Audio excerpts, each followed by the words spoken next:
Senhor Todo-Poderoso, ajuda-nos pelas misericórdias de Cristo a entregarmos a Tua palavra segundo a Tua vontade.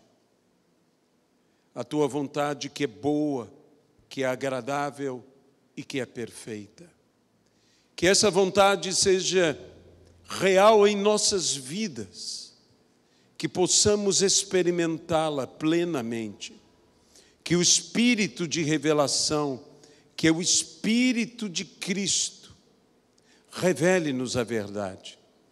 E conhecendo a verdade, venhamos a ser libertos por esta verdade.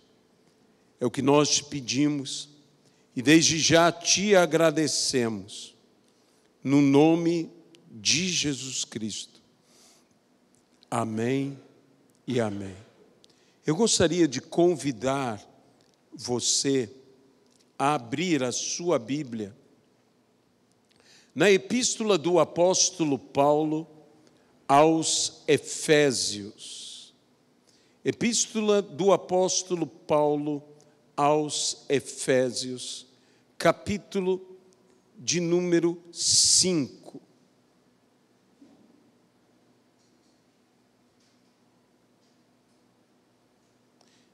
Versículo de número 18 até o versículo de número 21. E não vos embriagueis com vinho, no qual há dissolução, mas enchei-vos do Espírito, falando entre vós com salmos, entoando e louvando de coração ao Senhor, com hinos e cânticos espirituais, dando sempre graças por tudo a nosso Deus e Pai, em nome do nosso Senhor Jesus Cristo, sujeitando-vos uns aos outros no temor de Cristo. Que Deus abençoe a sua palavra nas nossas vidas, no nome de Jesus Cristo. Enchei-vos do Espírito, nos diz a palavra. A epístola de Paulo aos Efésios é em si algo extraordinário. Só a própria epístola já é uma mensagem. Pois Paulo a escreveu, talvez no momento de maior limitação de sua vida, bem como escreveu outras epístolas, no momento em que ele esteve prisioneiro em Roma. Quando finalmente o apóstolo Paulo, digamos assim, aos olhos das trevas, estaria limitado, foi no seu ministério algo extremamente produtivo. E nessa mesma epístola, Paulo afirma algo extraordinário, dizendo: Ele, a saber, o Senhor, nos assentou em lugares celestiais. Imagine você numa prisão romana. Naquele momento, César não era outro senão o próprio Nero. Não era nada agradável a situação em que estava o apóstolo Paulo, mas diante de tudo aquilo, Paulo, embora tivesse consciência que estava na prisão, ele dizia: eu estou assentado em lugares celestiais. Este lugar em que me encontro, este lugar em que estou, é um lugar físico, mas espiritualmente eu me encontro em outra dimensão. Ele, não eu, mas Ele me fez assentar em lugares celestiais. Que coisa extraordinária a visão do apóstolo Paulo. Quando eu vi o tipo que era a prisão, um lugar frio, úmido, totalmente escuro, quase que um fosso, quase que uma cisterna. Ali é que o Paulo foi lançado. Eu estive visitando este lugar que se chama a prisão de Paulo, por, digamos assim, a misericórdia de Deus. Ali estivemos. E quando eu ali estive, a pastora Keila se lembra da primeira vez que estive, quando ela era ainda missionária em Roma, Itália, e fui a este lugar que hoje é uma pequena igreja do lado das ruínas da antiga Roma. Era possível visitar, era possível entrar. E eu digo a você, eu não posso afirmar que exatamente aquela era ou foi a prisão do apóstolo Paulo, mas eu sei que era algo como aquilo. Era algo daquela forma. E eu pude entrar e sentar. E na hora que eu sentei naquele lugar, eu comecei a pensar, a colocar diante de Deus. Quantas vezes nós nos sentimos limitados, quantas vezes nós nos sentimos impedidos, quantas vezes nós nos sentimos abalados. Mas se o nosso olhar estiver em Cristo Jesus, nada estará perdido. E poderemos tirar de uma situação que alguém até poderia chamar uma má sorte, o melhor possível. Naquela parábola extraordinária do rico e de Lázaro, me parece que na vida, aos olhos de pessoas, o rico teve uma boa sorte, a riqueza. Lázaro teve uma má sorte, a pobreza. Mas aquele que teve uma, entre aspas, uma boa sorte, não soube aproveitar o melhor da sua sorte. E aquele que teve uma má sorte, soube aproveitar o melhor na sua má sorte. Pois no final, Lázaro estava nos céus e o rico estava no inferno. Porque, de fato, o que nós necessitamos não é o que o mundo tanto valoriza, as riquezas. Sei que em tempos como nossos, falar sobre temas como esses não são temas muito populares.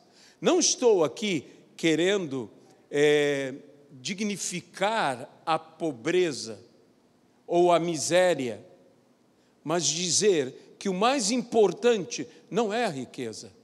O mais importante é a sua salvação. Isto é o mais importante. Porque isto é a sorte eterna, se você me permite chamar assim, embora teologicamente não seja o correto. Ser, entre aspas, um sortudo, mas numa coisa que não é eterna, que é transitória. Por isso a Bíblia diz, a nossa leve e momentânea tribulação produz para nós um peso de glória muito excelente. O problema não é se passamos por dificuldades, por adversidades, por tribulações. O problema é se a nossa tribulação é produtiva. Se ela produz um peso de glória muito excelente. Isto é que nós temos que arrancar de toda situação, que seja ainda essa situação desagradável, um infortúnio. Nós temos que arrancar deles algo produtivo. Isso que me chama a atenção na vida de José. José passou por situações muito desagradáveis, por infortúnios, por verdadeiras tragédias.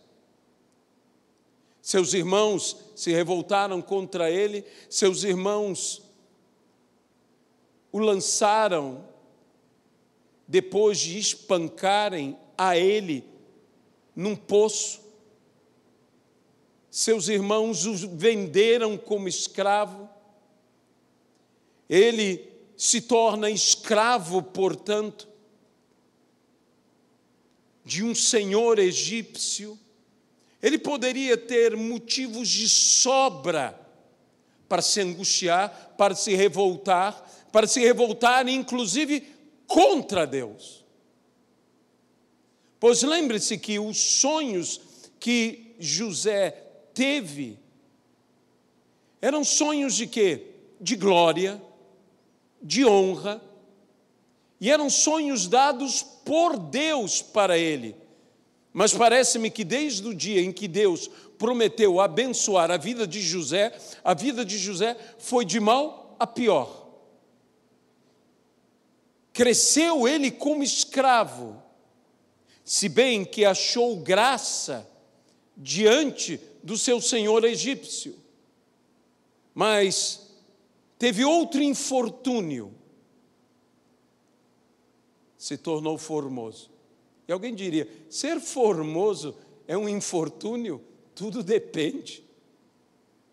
Pois a esposa daquele senhor egípcio desejava José, e ele sendo fiel,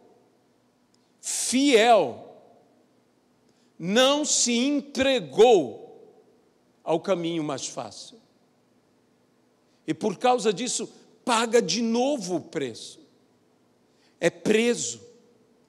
Poderia ele ter se revoltado, poderia ele ter dito, por que, Senhor? No mínimo, por muito menos, pessoas questionam a sua sorte com Deus. Por que eu?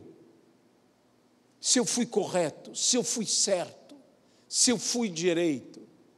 Mas José tirou do pior o melhor. E mais uma vez, José prosperou na pior das situações. Na prisão, prosperou. E não somente prosperou, mas fez a própria prisão prosperar.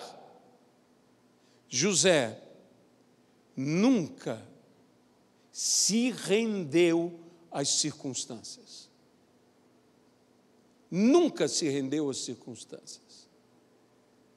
E quando o Senhor o exaltou finalmente, e quando ele recebeu seus irmãos, e quando ele testou seus irmãos, pois já agora era um José mais velho, era um José mais sábio, era um José mais prudente, ele usa uma frase tremenda: vós, na realidade, intentastes fazer o mal à minha vida, mas o mal que fizestes, Deus o transformou em bem. Todo o mal que vem à nossa vida, se tivermos fé e se tivermos a postura de fé correta, Deus há de transformar este mal em bem. A Bíblia diz que o Senhor transforma até maldições em bênção. Maldições em bênção. E aqui, o apóstolo Paulo está falando algo que, na realidade daquela sociedade, era o embriagar-se. O povo buscava o embriagar-se por diversos motivos. Pelas grandes festas, não muito diferente da realidade que nós vivemos em nossos dias, na nossa sociedade. Aliás, há uma espécie de sociologia, a sociologia inglesa, ela não vê uma evolução sociológica, vê que o homem permanece igual, com os mesmos vícios. Porque, na realidade, a única coisa que pode transformar o homem e libertá-lo de seus vícios é o Senhor Jesus Cristo. É a palavra do Evangelho. E que nós estamos aqui nessa terra para pregar com o nosso testemunho e com a nossa boca a palavra do Evangelho. A Bíblia nos fala que a boca fala do que está cheio o coração. Mas existe um momento em que a boca pode falar. Este povo, com os seus lábios, me louvam, mas o seu coração está longe de mim. Se a boca fala do que está cheio o coração, como pode um povo louvar a Deus e ter um coração distante de Deus? Um dos motivos é que tem prazer em louvar, mas não tem prazer em obedecer. Às vezes, meus irmãos, a igreja pode se tornar, e por favor, não estou falando de igreja A, B ou C, mas estou falando da natureza humana de nós. A igreja pode se tornar apenas um local de entretenimento para a nossa carne. E não um local onde, de fato, nós buscamos nos quebrantar, nos arrepender, porque o coração quebrantado, o espírito contrito, é de grande valor diante do Senhor. É de grande valor diante do Senhor, mas o valor maior do coração quebrantado e do espírito contrito é para aquele que tem o coração quebrantado e tem o espírito contrito, porque este tal será transformado. Ele se arrependerá, ele mudará. É por isso que Paulo chega e diz: não vos embriagueis com vinho, no qual há dissolução, mas enchei-vos do Espírito. E o caminho do enchimento do Espírito está entre coisas que reconhecemos, falando entre vós com salmos. Como nós conversamos? Como nós dialogamos? Talvez, se eu estivesse escrevendo isso, daria uma outra receita, mas Paulo, inspirado pelo Espírito Santo, nos deu este caminho de sermos cheios do Espírito Santo. Talvez eu falasse: jejue, e não há nada de errado em jejuar. Talvez eu falasse: gaste tantas horas em oração, e não há nada de errado em orar, e nem em orar tantas horas. Tudo isto é bom. Mas veja o que Paulo diz. A primeira coisa que Paulo diz é como vocês conversam uns com os outros. Vocês conversam e usam a palavra. Os salmos estão em seus lábios. Quando vocês dialogam uns com os outros. Será que isso realmente faz parte da nossa vida? De uma vida que quer ser transbordante, cheia, em plenitude do Espírito Santo de Deus, entoando e louvando de coração ao Senhor com hinos e cânticos espirituais. Que maravilha é termos um coração pronto a louvar, a entoar hinos. Você não precisa cantar bem, mas você precisa ser um adorador que adore em espírito e em verdade. Nós vimos um pouco da história da Reforma Protestante, e Lutero, quando estava para ser julgado pelas autoridades religiosas, e ele ia para fazer a sua defesa, e afirmou: enquanto vocês não me provarem nas Escrituras que eu estou errado, eu não moverei 1 milímetro daquilo que eu falei. Provem-me nas Escrituras e eu mudarei.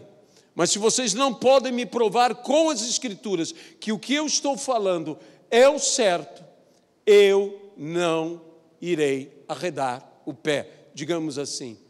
Mas no caminho, o que estaria na cabeça de Lutero? 100 anos antes, John Hus foi queimado por motivos semelhantes ao de Lutero. Queimado numa fogueira e usado até as próprias Bíblias que ele havia feito como combustível para queimá-lo, quando ele profetizou que viria 100 anos depois outra voz, e a outra voz era Lutero. O que passaria pela sua cabeça? Veja, os poderes daquele mundo, naquela época, era algo terrível. Carlos V era um imperador, era um dominador.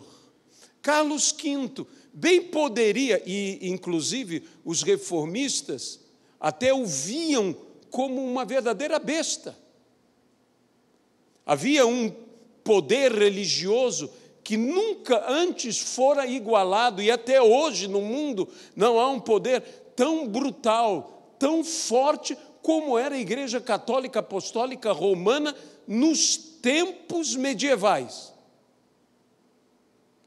Bem que Lutero poderia imaginar: eu estou diante da besta, eu estou diante do império da besta.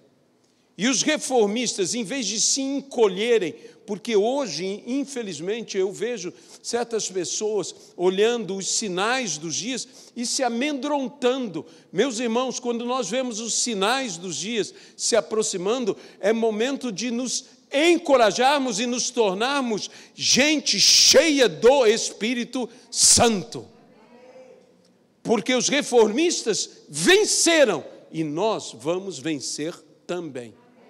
Eu creio nisso de todo o meu coração. E foi indo para esse julgamento que Lutero cantou um novo cântico e compôs o famoso hino da Reforma, o Castelo Forte. Existem cânticos a surgirem.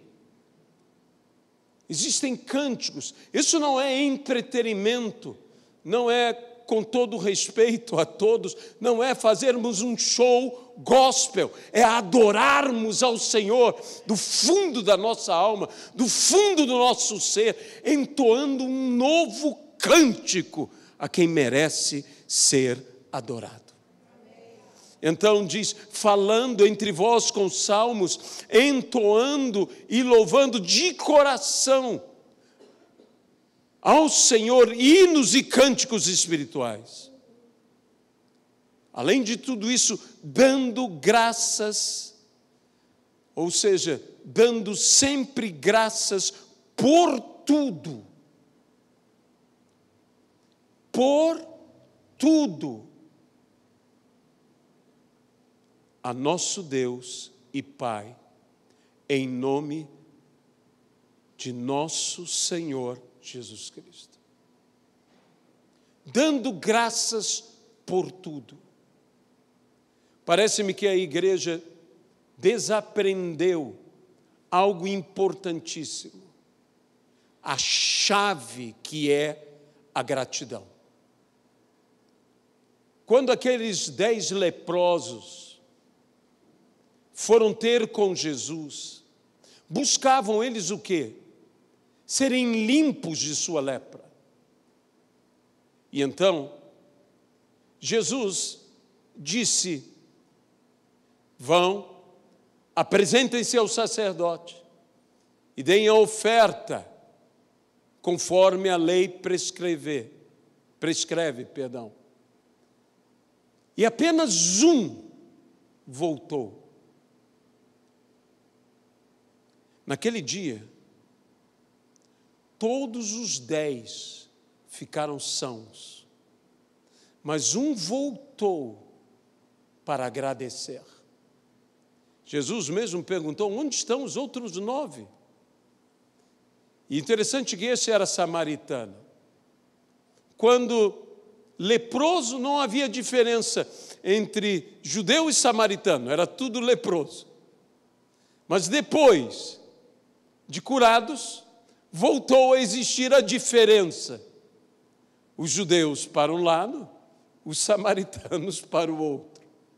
E o samaritano voltou grato.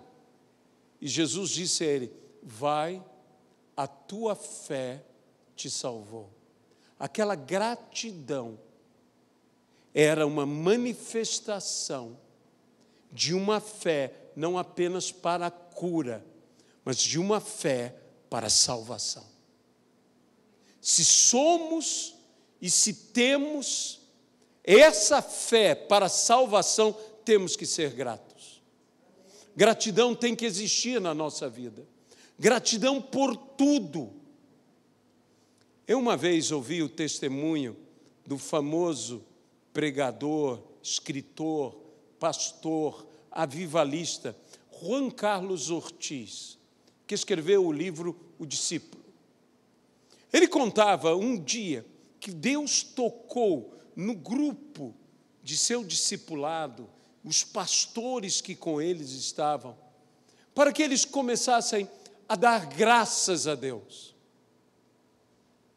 Eles começaram um pouco timidamente, estavam num retiro, num lugar afastado, numa espécie de um sítio ou de uma fazenda, e ali estavam eles e começaram a dar graças, e um dava graças pelo ar que respirava, outro dava graças pelo dia que tiveram, e eles começaram a agradecer.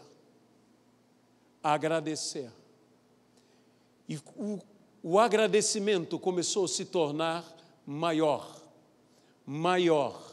e maior.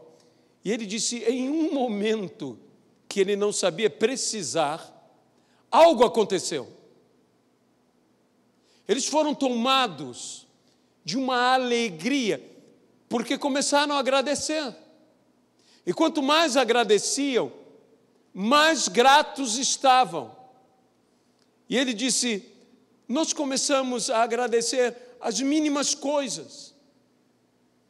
E houve até um que quase, eu diria, enlouqueceu de tanta gratidão, que subiu numa árvore, balançando de um lado para o outro, dizia, eu te dou graças por essa árvore. Um enlouquecimento santo. Nós temos que voltar a ser gratos a Deus. A gratidão é algo tão especial que quando Jesus Cristo foi multiplicar os pães e os peixes, a Bíblia diz que ele ergueu os pães e os peixes, os abençoou e deu graças. Eu sinto falta nesse texto de Jesus pedindo a multiplicação dos pães e dos peixes. Nós oramos pedindo multiplicação. Nós não abençoamos e nem damos graças. Jesus não pediu, Jesus abençoou e deu graças, e o milagre aconteceu. Por quê? eu me atreveria a dizer que a ação de graças é uma chave que abre o sobrenatural. Te explico de outra maneira. Jesus diz: se você pedir qualquer coisa, crendo que já recebeu, assim será contigo. E quando você crê que já recebeu algo, de fato, você não pede, você agradece. Esse tipo de oração que agradece, porque crê que já recebeu, é a oração de fé.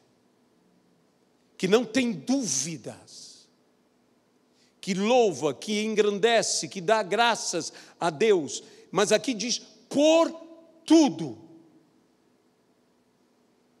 E o tudo, para mim, é muito abrangente.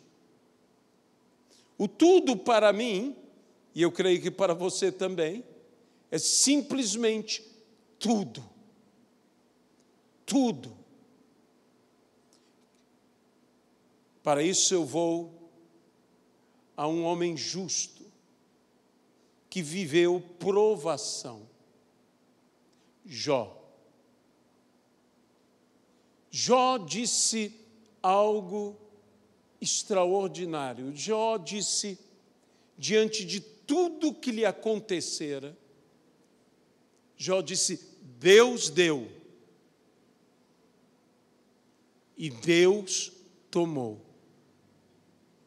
Louvado seja o Senhor. Que louvemos a Deus por Deus dar é algo natural. Mas que louvemos a Deus pelo que Deus tira, só gente de fé. Só gente que sabe, como disse Paulo, eu sei em quem tenho crido, em quem tenho depositado a minha fé, e que Ele é fiel. Paulo afirma, todas as coisas cooperam conjuntamente. Há uma versão que diz, todas as coisas cooperam para o bem dos que amam ao Senhor. Há outra versão que diz, todas as coisas cooperam conjuntamente para o bem dos que amam ao Senhor. Às vezes há algumas coisas que só pela fé eu posso crer que isso é para o meu bem. Voltemos a José no Egito. Ele confiava na promessa de Deus. Mas tudo indicava que essa promessa não poderia se cumprir. Mas toda a adversidade que ele viveu era um caminho para que a promessa se cumprisse. De modo que o fato dele ter sofrido nas mãos dos irmãos, sofrido como escravo e sofrido como prisioneiro, o levou até Faraó. Ele nunca chegaria a Faraó sem aquelas adversidades tremendas. Foi por ele chegar até a prisão, por ele falar com o copeiro, é que ele pôde ser lembrado, e na hora certa. Porque, além de viver todas essas adversidades, José viveu uma outra. Porque ao copeiro, José pediu, lembre-se de mim, quando estiveres diante de Faraó. E a Bíblia diz que por 2 anos, José foi esquecido. 2 anos. Até que surgiu uma situação em que a situação fez com que aquele homem se recordasse de José. Há um homem. Aonde há esse homem? Qual dos meus oficiais? Qual dos meus aristocratas? Qual dos meus sacerdotes? Qual dos meus sábios? Em qual escola de sabedoria? Em qual templo? Em qual palácio se encontra este homem que pode me responder? Não, numa prisão. Você imagine o espanto de Faraó. Aonde? Me tragam esse homem agora. Então, tudo concorreu, mas no conjunto, para o bem. E é por isso que ele diz, o que era para ser para meu mal, se tornou para meu bem. E quem fez isto foi Deus. Não foi o acaso, não foi a oportunidade. Hoje a igreja fala tanto de aproveite a oportunidade, a igreja fala tanto do seu potencial, a igreja fala tanto de propósitos, a igreja fala tanto dessas coisas, mas deixe-me dizer uma coisa, tudo na nossa vida está centralizado em uma só pessoa, a pessoa do nosso Deus, o Senhor e Salvador Jesus Cristo. E nós temos que voltar a ter uma fé inabalável em Jesus Cristo. Voltar a valorizar esta pessoa. Por quê? Porque às vezes o nome de Jesus nem é mesmo citado de nossos púlpitos. Não pense que isso é novidade. Isso já aconteceu com a igreja inúmeras vezes. A própria igreja de Laodiceia, que não é uma igreja que nenhum de nós queira ser, diz que Cristo estava do lado de fora, batendo a porta da igreja.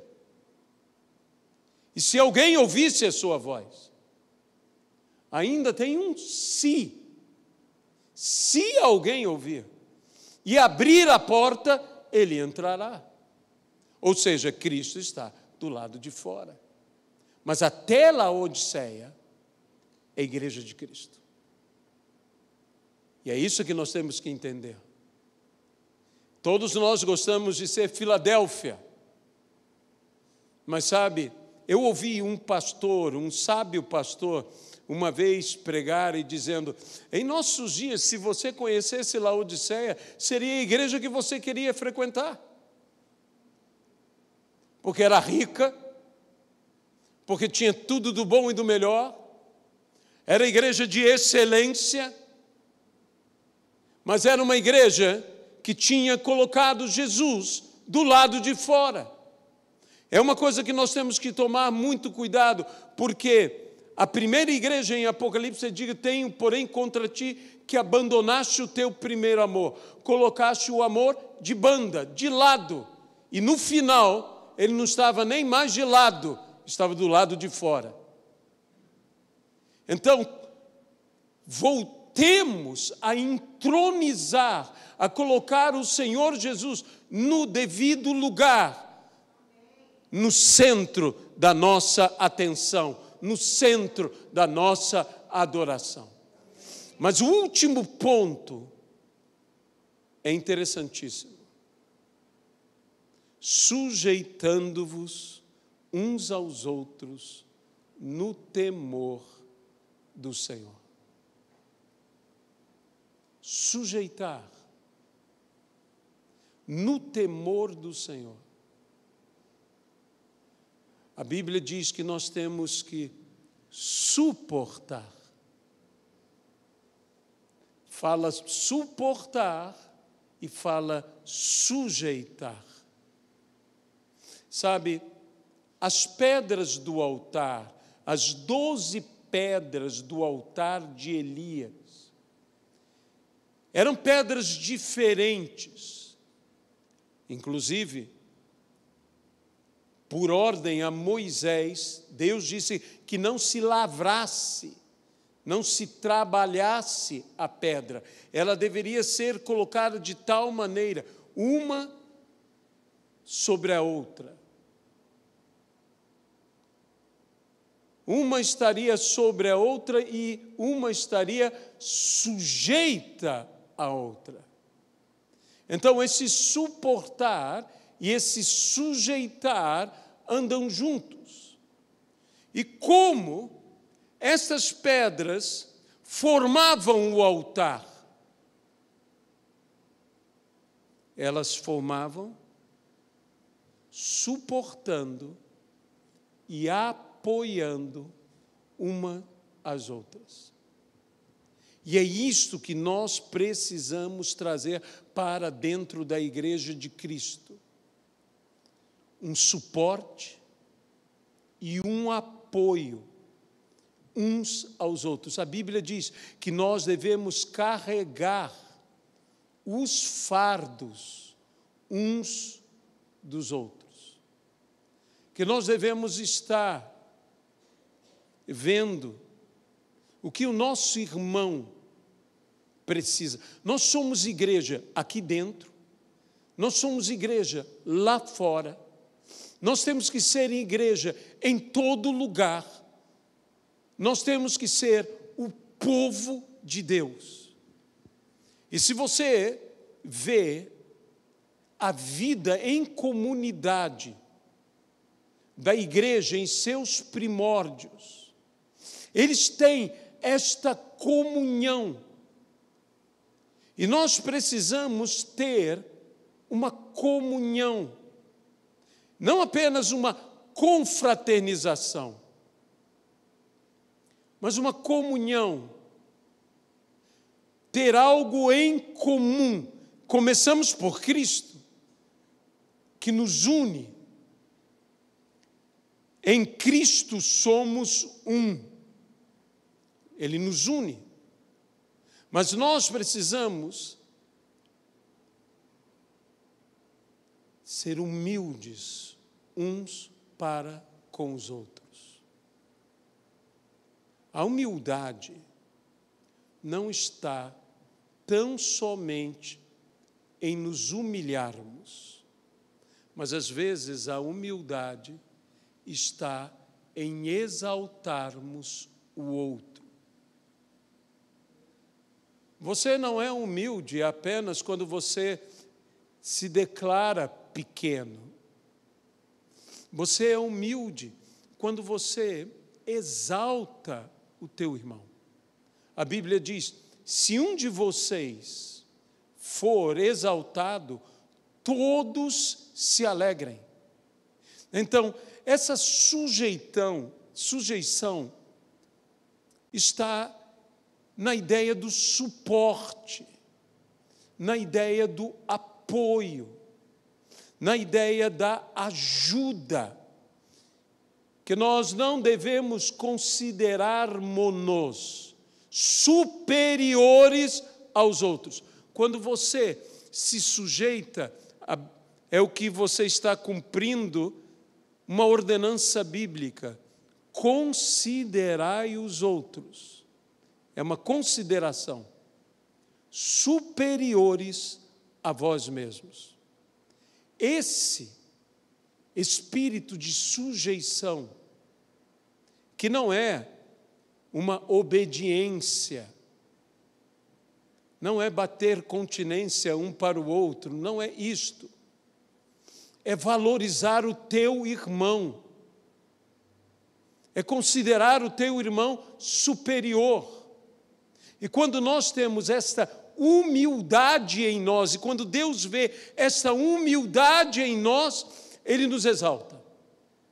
A Bíblia diz, uma regra bíblica: quando você chegar em um lugar, numa festa, procure o último lugar. Sente no último lugar. Eu vejo que aqui na igreja todo mundo obedece isso, que todo mundo vai sentando lá no fundo, né? Para que não venha alguém mais digno do que você, e você sofra o vexame de ter que ir sentar atrás.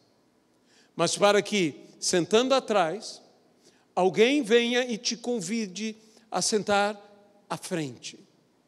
E assim seja você exaltado. A palavra que nós traduzimos como último lugar é o lugar mais baixo no grego. O lugar mais alto era o lugar de destaque, era o lugar de importância. E o lugar mais baixo era o lugar mais humilde. E às vezes há lugares que são tão baixos que a grande vantagem é que ninguém briga pelo último lugar. Eu espero que ninguém discuta. Não, quero ficar por último. Ninguém briga pelo último lugar. E eu tenho para mim que se Cristo me disse para ficar ali, aquele é o melhor lugar. Não é o primeiro, o que os homens dizem que é o melhor lugar. Lembre-se que a respeito mesmo de Davi, o que disse o Senhor? Tirei-te de trás da manada. De onde foi trazido Davi? Do último lugar. Esse é um lugar onde Deus encontra aqueles que têm um coração quebrantado, um espírito contrito, e nós devemos voltar a isto. Eu tenho dito que o grande problema da igreja é a educação. É sermos pessoas como Jesus. Uma das coisas que mais me espanta em Jesus Cristo é a gentileza do Senhor Jesus. Existe um exemplo bíblico, é quando Jesus fala com a mulher adúltera. Jesus se dirige a ela e diz: mulher, onde estão os teus acusadores? Esta palavra, mulher, é a mesma palavra que Jesus usou para falar com sua mãe Maria. Mulher, que tenho eu contigo? Tu sabes que não é chegada a minha hora. Não é simplesmente qualquer palavra, é uma palavra que poderia ser traduzida como minha cara senhora, na nossa língua, ou minha lady, digamos assim. Jesus simplesmente é tão respeitoso com a mulher adúltera, pega em flagrante adultério. Não era uma suspeita, era um fato. Ela era adúltera. E Jesus a trata tão respeitosamente como ele tratava respeitosamente sua própria mãe. É assim que nós temos que agir. É dessa forma que nós temos que agir com o que você e eu poderíamos chamar a mais vil criatura. Nós devemos tratar com a dignidade, nós devemos tratar com o respeito. Veja como Jesus falou com pessoas que talvez os outros não tratassem da mesma maneira. Jesus sempre tratou com gentileza, Jesus sempre tratou com dignidade, Jesus sempre tratou com honra. Se fala demais hoje de honrar e de mentalidade de honra dentro da igreja. Isto é honra, é tratar todos com a devida honra. Tratar todos, vendo neles a imagem do Deus vivo. E então tratarmos essas pessoas, irmos a todas elas, Se nós vivermos isso, o ser cheio do Espírito Santo será inevitável em nossas vidas. Então, nós não iremos no caminho da dissolução, nós iremos num caminho da edificação, do fortalecimento, do bom testemunho, sendo cheios do Espírito Santo. Amém? Deus Todo-Poderoso, nós queremos entregar essa humilde palavra e pedir que o Senhor vá além do que nós temos dito, do que nós temos falado. Que o Senhor nos conceda, ó Pai, realmente vivermos esse caminho do enchimento, da plenitude, do transbordamento do Espírito Santo em nossas vidas. Deus, nós queremos manifestar os dons espirituais, falar em línguas, profetizar, ter discernimento de espíritos. Ó Deus, fé, palavra de sabedoria, palavra de conhecimento, interpretação de línguas, operação de milagres, de maravilhas. Senhor, queremos ser cheios do Teu Santo Espírito. Queremos andar de fé em fé e de glória em glória. Que nenhum dom nos falte. Mas acima de tudo, ó Espírito Santo, que o Senhor se agrade de nós. Que os nossos lábios manifestem salmos. Que haja novos cânticos. Que em tudo venhamos a dar graças. Que nos sujeitemos uns aos outros. Abençoa-nos, ó Pai, pelo Teu poder. No nome de Jesus Cristo. Amém e amém.